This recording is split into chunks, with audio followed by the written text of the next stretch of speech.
Baik, jemaah sekalian, kita mulai kajian kita. Bismillahirrahmanirrahim. Assalamualaikum warahmatullahi wabarakatuh.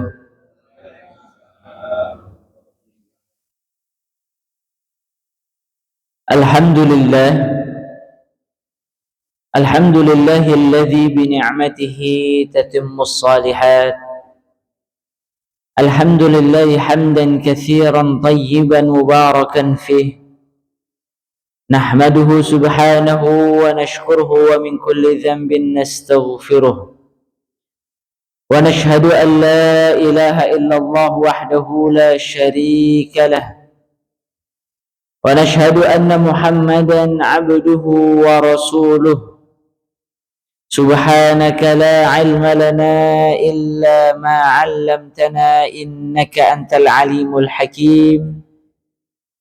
Allahumma anfa'na bima 'allamtana wa 'allimna ma yanfa'una wa zidna 'ilman tanfa'una bihi ya rabbal alamin. Allahumma ati nufusana taqwaha wa zakkiha wa anta khairu man zakkaha anta waliyuha wa maulaha ya rabbal alamin. Bapak-bapak sekalian, jamaah salat subuh Masjid Nurul Huda yang semoga dimuliakan Allah. Alhamdulillah, bersyukur kita kepada Allah atas segala limpahan nikmat yang Allah karuniakan kepada kita semua. Tidak henti-hentinya kita senantiasa berusaha untuk mensyukuri nikmat Allah dengan cara memperbaiki amalan ibadah kita. Semoga dengan kita senantiasa memperbaiki kualitas amalan ibadah kita, Allah memperbaiki dan menambah rezeki untuk kita semua. Jemaah yang dimuliakan Allah,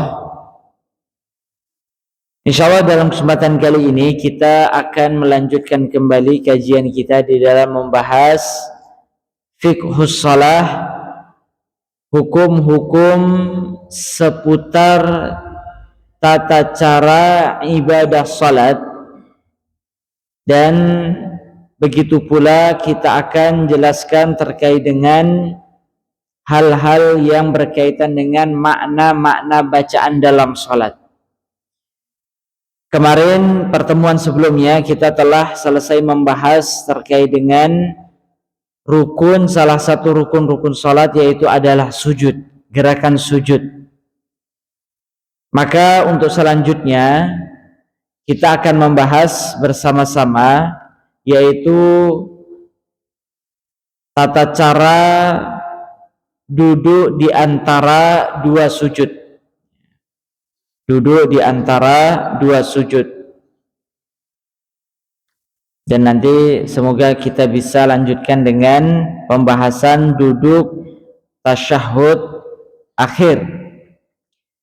Baik.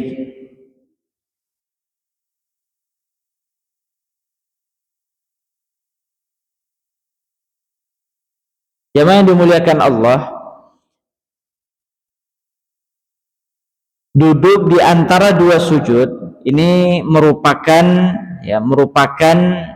salah satu di antara rukun-rukun dalam salat menurut pendapat mayoritas ulama.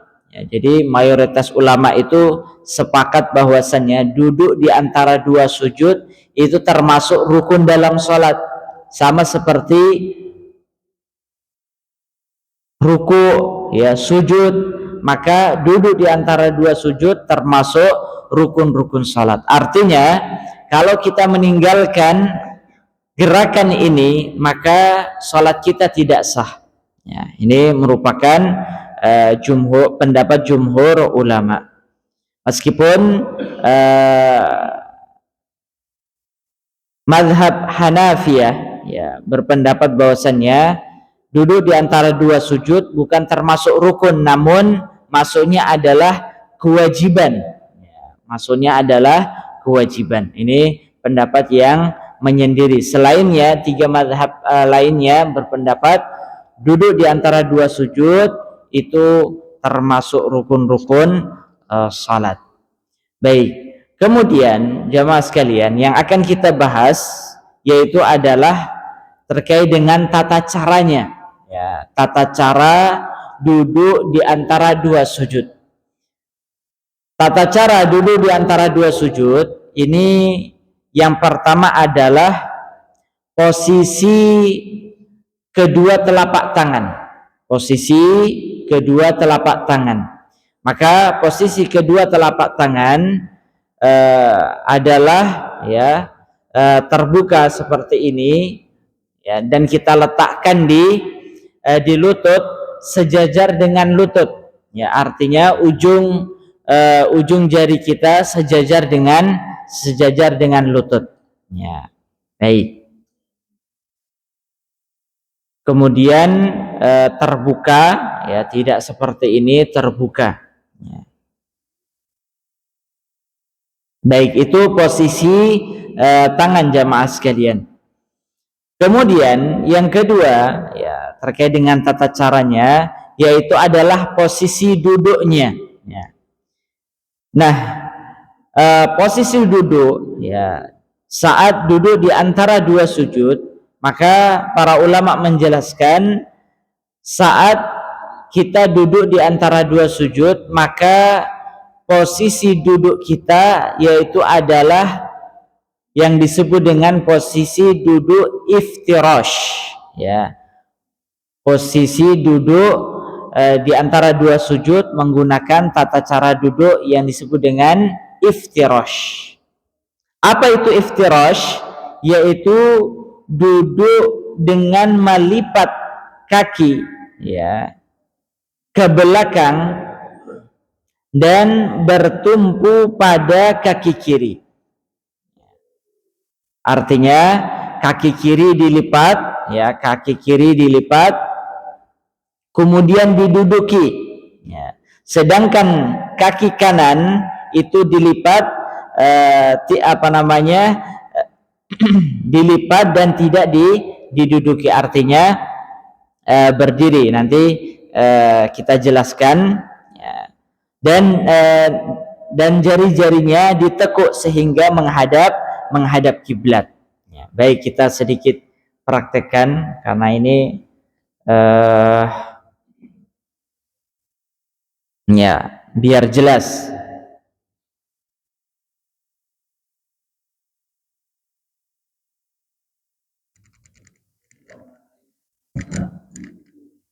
Ya.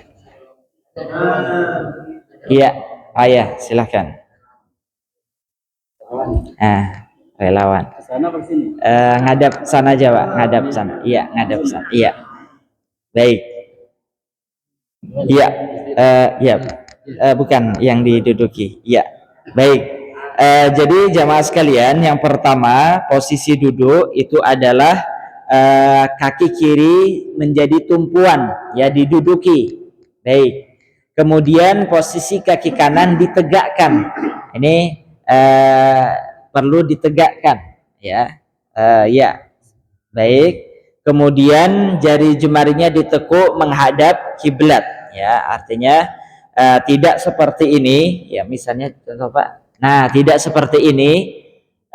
Posisi jari, ya, posisi jari tidak boleh seperti ini, Pak, ya, tapi harus ditekuk menghadap kiblat, menghadap ke depan.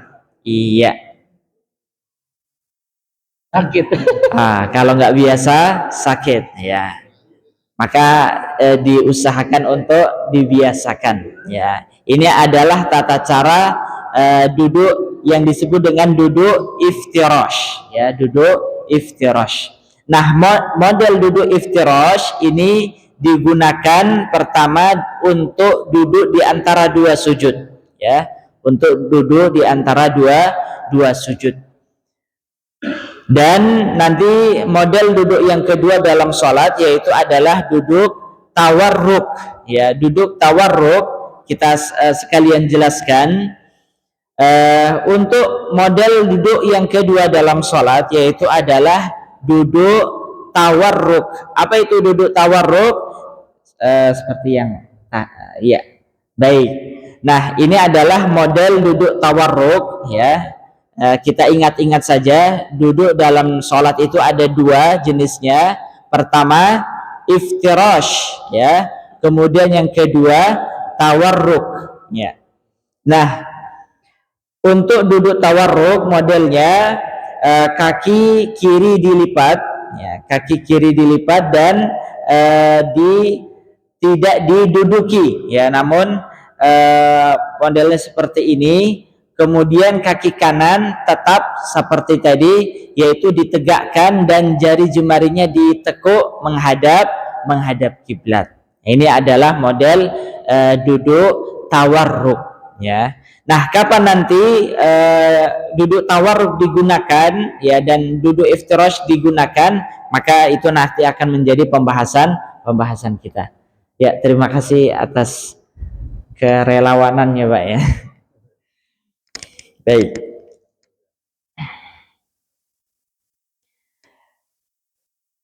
Baik jamaah sekalian, ini adalah dua cara yang perlu kita perhatikan saat kita berada pada gerakan duduk di antara dua sujud. Dan duduk di antara dua sujud ini, ya, duduk di antara dua sujud ini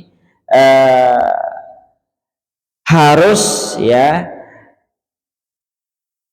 ini berdasarkan dalil dari Nabi Shallallahu Alaihi Wasallam, disebutkan bahwasanya wa kana yafrishu rijlahul yusra wa yansibul yumna. Beliau mengiftirashkan kaki kiri ya dan menegakkan kaki kanan. Jadi iftirash itu arti katanya adalah ya tadi menjadikan kaki kiri sebagai tumpuan ya, menjadikan kaki kiri sebagai tumpuan. Itu disebut dengan iftirash. Baik. Kemudian jamaah sekalian, adapun bacaan doa di antara duduk di antara dua sujud, maka ini berdasarkan ada dua lafadz yang bisa kita baca saat kita duduk di antara dua sujud. Yang pertama adalah Rabbighfirli warhamni wajburni warfa'ni wahdini wa'afini wa'fu anni. Ya. Sudah hafal semua Pak ya? Rabbighfirli warhamni wajburni warfa'ni wahdini wa'afini wa'fu anni. Ya. Yang artinya Rabbighfirli, ya Allah ampunilah aku, warhamni, rahmatilah aku, wajburni, ya, cukupkanlah aku, warfa'ni, angkatlah derajatku, wahdini, berilah aku petunjuk hidayah, wa'afini, berilah aku keselamatan, kesehatan, wa'fu anni, dan berilah aku ya ampunan. Ya, baik. Di sini ada setidaknya ya di dalam doa ini mengandung beberapa permohonan jamaah sekalian. Permohonan ada Rabbighfirli warhamni wajburni warfa'ni wahdini wa'afini wa'fu anni. Ada 7 permohonan yang kita minta kepada Allah di saat duduk di antara dua sujud. Ini tentunya jamaah sekalian kita sedikit mengkaji dan mendalami makna dari bacaan duduk di antara dua sujud ini. Jadi karena sekali lagi kalau kita ingin berbicara tentang kekhusyuan dalam sholat, Mustahil kita bisa mendapatkan kekhusyuan dalam sholat kalau kita tidak memahami makna bacaan yang kita baca. Ya, salah satu contohnya adalah bacaan saat duduk di antara dua sujud. Ya, apa makna baca doa yang kita baca? Rabbighfirli, ya Allah ampunilah aku. Ya, artinya dalam setiap gerakan-gerakan sholat kita senantiasa memohon ampunan kepada Allah Subhanahu wa ta'ala. Ya. Warhamni, rahmatilah aku, kasihanilah aku. Ya. Kita memohon rahmat Allah Subhanahu wa ta'ala. Wajburni, ya, dan cukupkanlah aku. Ya. Jadi kita juga diminta untuk memohon kecukupan dari Allah Subhanahu wa ta'ala. Karena dalam kehidupan ini, jamaah sekalian, kita diperbolehkan untuk meminta kecukupan dalam kehidupan dunia, terutama pada seluruh hajat-hajat kita, maka itu tidak tercela. Kita meminta kecukupan dalam duniawi kita itu tidak tercela. Ya, dan ini bahkan dianjurkan oleh Allah dan Rasulnya, kita meminta kecukupan. Artinya seorang muslim kehidupannya itu kita dianjurkan untuk meminta kecukupan, kebaikan dalam dunia maupun akhirat kita. Ya, baik. Kemudian begitu pula warfa'ni, ya Allah angkatlah derajatku. Ya, angkatlah derajatku. Ini kita juga memohon kepada Allah agar Allah mengangkat derajat kita baik di dunia maupun di akhirat. Ya. Dan cara Allah mengangkat derajat seorang hamba di dunia itu dengan cara apa, jamaah sekalian? Yaitu adalah dengan banyak cara.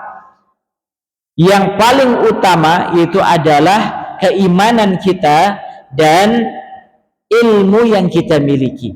Ya. Karena Allah menyebutkan di dalam Al-Quran, yarfa'illahu alladhina amanu minkum walladhina utul ilma darajat. Allah mengangkat derajat orang-orang yang beriman di antara kalian dan orang yang berilmu dengan beberapa derajat. Ya. Ini Allah menyebutkan di dalam ayat ini, Allah akan mengangkat derajat seorang hamba di dunia itu ketika dia memiliki keimanan dan memiliki ilmu. Pertama, keimanan menjadi sangat penting sekali. Ya, dalam sejarahnya sahabat Bilal bin Rabah, beliau seorang sahabat Nabi, mantan budak, kemudian berkebangsaan Ethiopia. Kalau di masyarakat jahiliyah, beliau tidak memiliki nilai sama sekali. Diinjak-injak, dihinakan, tidak bernilai sama sekali.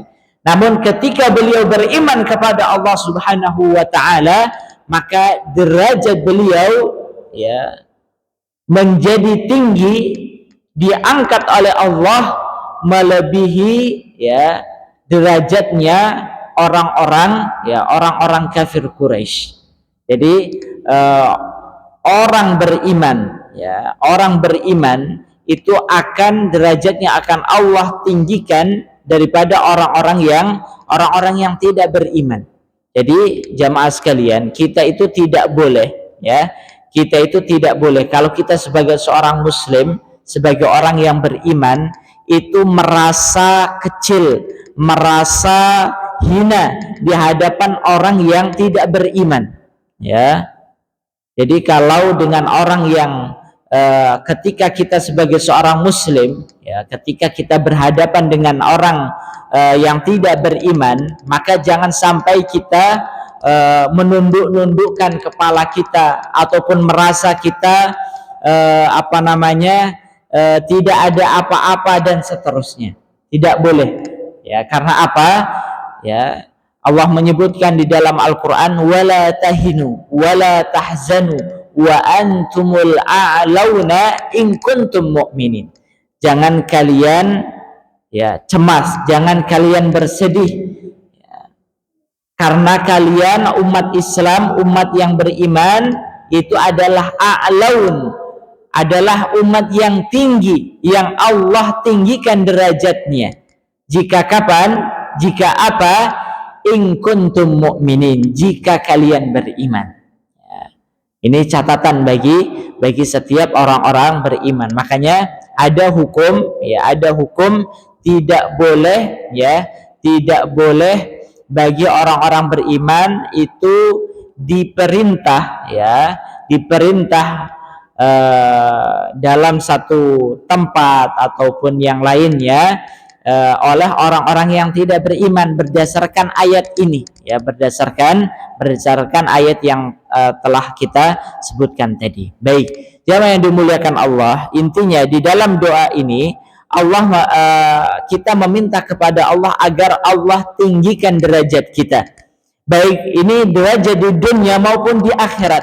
Derajat seorang muslim di dunia itu tinggi, jamaah sekalian, dengan syarat keimanan, yang disertai dengan amal saleh, dan yang tidak kalah penting adalah dengan ilmu. Ini menunjukkan betapa agungnya ilmu, betapa agungnya ilmu, jamaah sekalian. Orang beriman tapi tidak berilmu, maka derajatnya lebih rendah daripada orang beriman dan berilmu itu tadi. Dan ilmu ini tentunya akan menjadikan seseorang itu bernilai. Jangankan manusia, jamaah sekalian, jangankan manusia. Mungkin kita tahu, biasanya topeng monyet, selewat siang-siang, sore-sore, itu seekor hewan saja, ketika dia memiliki skill atau ilmu, maka nilainya akan berbeda dengan hewan yang tidak memiliki skill, tidak memiliki ilmu, tidak dilatih. Betul nggak, jamaah sekalian? Kemudian hewan yang lainnya, anjing pelacak misalnya, dia punya skill, dia punya ilmu, maka nilainya tentunya lebih daripada anjing yang tidak memiliki skill itu tadi. Ini hewan, jamaah sekalian. Apalagi manusia, apalagi manusia. Ketika manusia memiliki ilmu, maka tentunya dia akan memiliki nilai yang lebih, dan itulah yang menjadi sebab ditinggikan derajatnya oleh Allah Subhanahu wa ta'ala. Jadi sekali lagi, kalau kita ingin, selain kita berdoa tadi, warfa'ni ya Allah, angkatlah derajatku, maka upaya yang bisa kita lakukan di dunia yaitu adalah dengan beriman, dan berilmu itu tadi. Kemudian, jamaah sekalian, selanjutnya yang kita mohon adalah wahdini, berilah aku petunjuk. Sebelum kita lanjutkan, diangkatnya derajat kita selain tadi di dunia, maka juga di akhirat. Di akhirat juga Allah akan mengangkat derajat seseorang sesuai dengan tingkatan keimanan dan amal salehnya dahulu saat di dunia. Makanya Allah menyebutkan di dalam Rasulullah menyebutkan di dalam hadisnya, inna fil jannati mi'ata darajah, sesungguhnya di dalam surga itu ada 100 tingkatan. Ada berapa, jamaah sekalian? 100 tingkatan. Artinya surga itu tidak hanya satu tingkatan begitu saja, jamaah sekalian. Misalnya tanah yang luas dan manusia seluruhnya dalam satu tingkatan, tidak. Di surga nanti manusia itu akan bertingkat-tingkat. Artinya kenikmatan yang dia dapatkan itu pun bertingkat-tingkat. Ya. Dan disebutkan ada 100 tingkatan itu tadi. Nah, fungsi daripada tingkatan ini adalah Allah membedakan derajat di antara manusia. Dan kalau kita ingin Allah angkat derajat kita di surga Allah nanti, ya, maka yang harus kita lakukan adalah ya, meningkatkan iman dan amal saleh kita saat kita di dunia. Ya. Ada seorang ayah ataupun orang tua yang derajatnya itu diangkat oleh Allah karena sebab anaknya. Ada seseorang yang Allah angkat derajatnya di surga yang awalnya misalnya berada di tingkatan pertama, ya, artinya dasar, tapi karena keluarganya tadi menginginkan, meminta kepada Allah agar dia dibersamai, artinya bergabung, berkumpul, maka Allah angkat derajat orang tersebut. Ya, baik. Maka sekali lagi ini adalah gambaran Allah mengangkat derajat seseorang baik di dunia maupun di akhirat. Kemudian tadi kita juga memohon kepada Allah, wahdini, berilah aku petunjuk. Ya, hidayah dari Allah Subhanahu wa taala. Ini tentunya juga senantiasa kita mohonkan kepada Allah di dalam setiap sholat kita. Kemudian wa'afini, ya, berilah aku afiyah. Afiyah di sini maknanya itu adalah umum, keselamatan. Ya, namun biar memiliki makna yang lebih khusus lagi, yaitu adalah sering disebut dengan, diartikan dengan afiyah, yaitu adalah kesehatan. Ya, namun secara umum afiyah itu adalah keselamatan, selamat dari bala, selamat dari penyakit, selamat dari kebangkrutan, selamat dari kezaliman dan seterusnya. Ya, baik bencana dan seterusnya. Itu adalah afiyah. Kita memohon afiyah kepada Allah. Dan terakhir wa'fu anni, ampunilah aku. Di awal tadi kalimatnya adalah Rabbighfirli, ya Allah ampunilah aku. Di akhirnya disebutkan wa'fu anni, ampunilah aku. Apa perbedaan antara Rabbighfirli dengan wa'fu anni? Ya, yang artinya kalau dalam bahasa Indonesianya sama, Pak. Ya, artinya ampunilah aku. Tapi kenapa dalam bahasa Arab katanya disebutkan berulang dan berbeda? Baik. Maka perbedaan antara maghfirah dengan al-afu, ya, kalau maghfirah itu Allah mengampuni dosa kita meskipun catatan dosa tersebut masih tercatat, ya.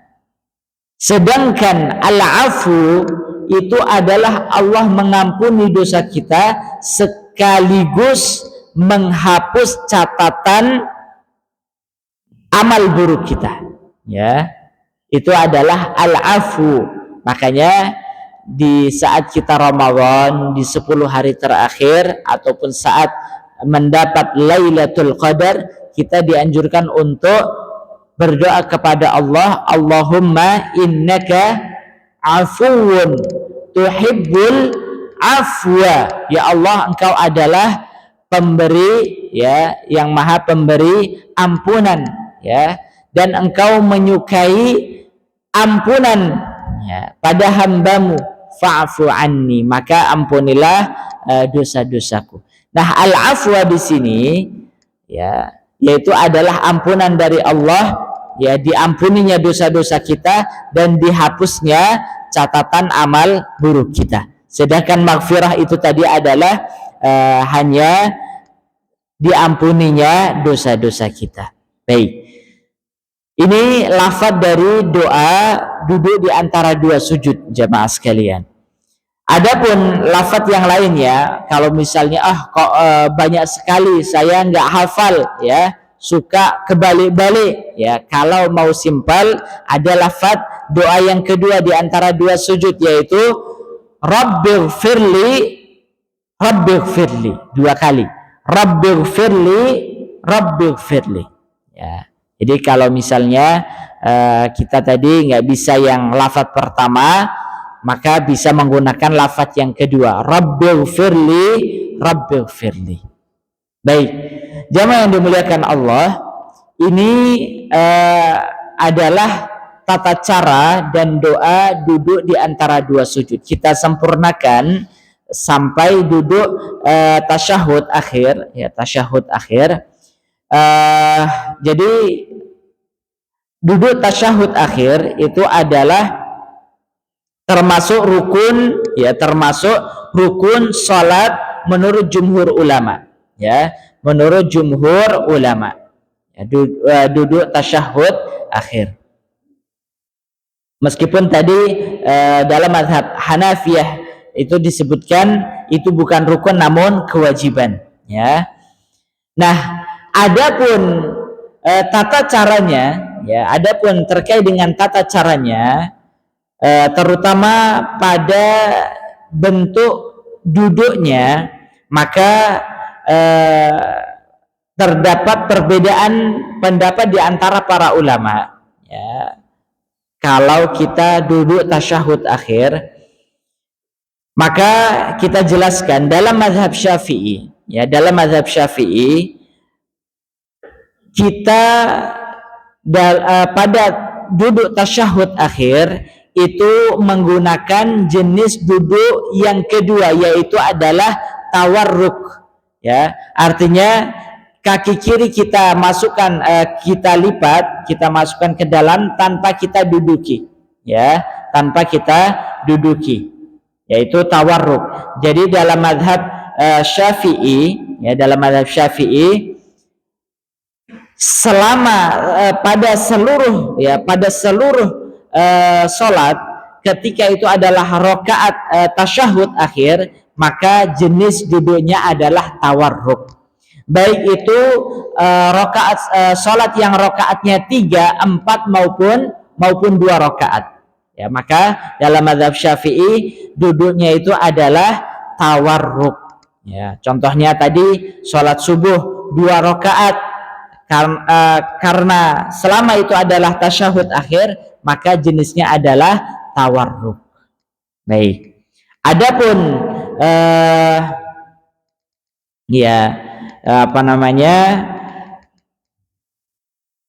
ini dalam madhab madhab Syafi'i seperti itu tadi, ya dalam madhab Syafi'i seperti itu.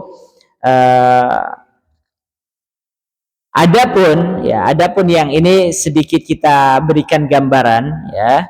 Kalau dalam mazhab Hambali, kalau tadi dalam mazhab Syafi'i tasyahud awal itu iftirash, sama seperti tata cara duduk tasyahud, duduk di antara dua sujud, yaitu iftirash, ya. Adapun pada rakaat ataupun tasyahud akhir, ya, ataupun meskipun itu 3, 4 ataupun 2 rakaat, maka dia menggunakan tawarruk. Adapun dalam mazhab Hambali, ya dalam mazhab Hambali, maka duduk, ya pada tasyahud akhir itu dibedakan. Kalau dia rakaat, ya ketiga dan keempat, maka dia tawarruk, ya. Jadi contohnya dalam mazhab Hambali pada salat zuhur, asar, maghrib, isya, ya itu tasyahud akhirnya adalah tawarruk tetap, ya. Namun pada salat subuh, ya karena dia 2 rakaat, maka meskipun dia di tasyahud akhir, maka dia tidak tawarruk, namun iftirash, ya iftirash. Baik. Dan adapun pada tasyahud awal, mazhab Hambali menggunakan tata cara duduk iftirash. Baik, ini kita jelaskan jamaah sekalian karena sebagian orang bertanya, ini biasanya Bapak Fulan kalau sholat subuh di tasyahud akhir dia tidak duduknya tawarruk tapi kok iftirash, ya sama seperti duduk tasyahud awal. Maka kita jelaskan itu adalah pendapat yang dia ambil dari mazhab Hambali. Jadi tidak perlu bingung ya, tidak perlu bingung. Kalau misalnya kita mau pakai pendapat apa, kita ambil mazhab Syafi'i menggunakan keumuman masyarakat di Indonesia. Jadi dalam mazhab Syafi'i di tasyahud awal kita duduknya iftirash ya. Di tasyahud akhir rakaat berapapun itu kita tawarruk. Itu saja ya patokannya. Baik. Jamaah yang dimuliakan Allah, itu terkait dengan ya tata cara duduk tasyahud ya, tasyahud akhir. Dan pada duduk tasyahud akhir ya nanti sebenarnya di sana ada bacaannya, namun ya kita jelaskan ya, intinya pada tasyahud akhir ini selain tadi tata cara duduknya, kemudian posisi tangan, kalau tadi duduk di antara dua sujud hanya sekedar dibuka ya. Adapun pada tasyahud akhir maka jari telunjuk dibuka seperti ini ya. Baik, itu pada tasyahud akhir. Dan nanti insyaallah akan kita lanjutkan di rukun berikutnya, yaitu adalah dalam membaca doa ya. Baik, demikian jamaah yang dimuliakan Allah, sisa waktu kita gunakan untuk tanya jawab. Bagi jamaah yang ingin bertanya kami persilahkan. Wallahu a'lam. Ya, silakan Mbak.